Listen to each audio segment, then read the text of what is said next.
Hello, this is Peter here.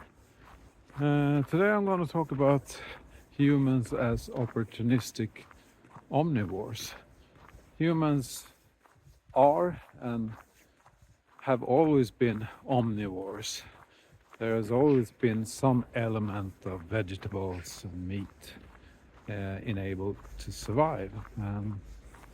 Where it leaves us now, that's another question. Will we continue to eat meat and in what amount? We are increasing population on this earth, and the animals are suffering tremendously in the industrial facilities that they are kept and slaughtered. So, but anyway, there was a dentist called Weston E. Price that traveled around the world with his wife and visited the indigenous cultures, and he was looking what the modern food of the time was doing with their teeth, and the discovery was quite astonishing that they were getting cavities and dental problems just in one generation. And he also looked at what they were eating, their native food, and most of them were, of course, omnivores. If you look at the Alaskan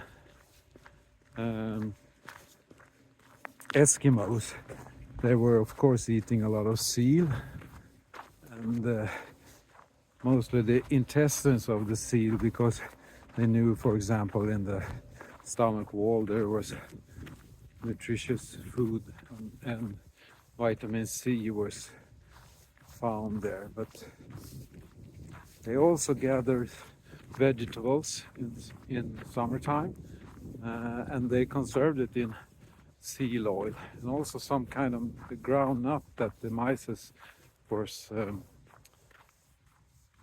gathering.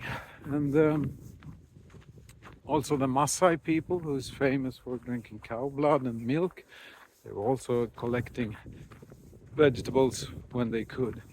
And in the Lochental Valley, he found that people living high altitude, they had very nutritious food with the goat cheese and milk.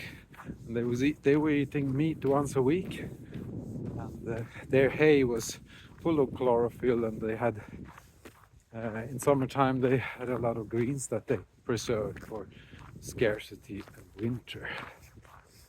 So very interesting debate about whether people hunter-gatherer have just been carnivores or they were eat just vegetables. But I think humans in all times have been eating the things that it was locally found, and also thousands of years of wisdom, what was the right food to eat and what they needed, or what pregnant women needed, what children needed, and what they needed for stamina and so forth.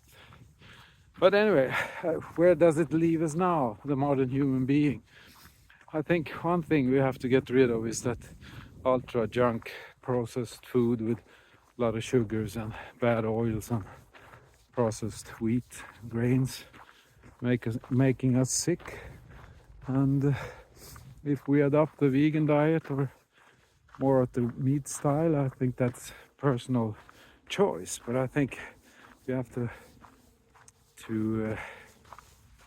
see what fits us best. But as I said in the beginning, I think it's important to think about also the meat industry and with all the technology we have, with all the knowledge we have to make these animals suffer so tremendously. I don't know. I think there are other ways to consume less meat and more food that is um, of vegetable origin. Okay, some thoughts about humans as opportunistic omnivores. Okay, see you. Bye.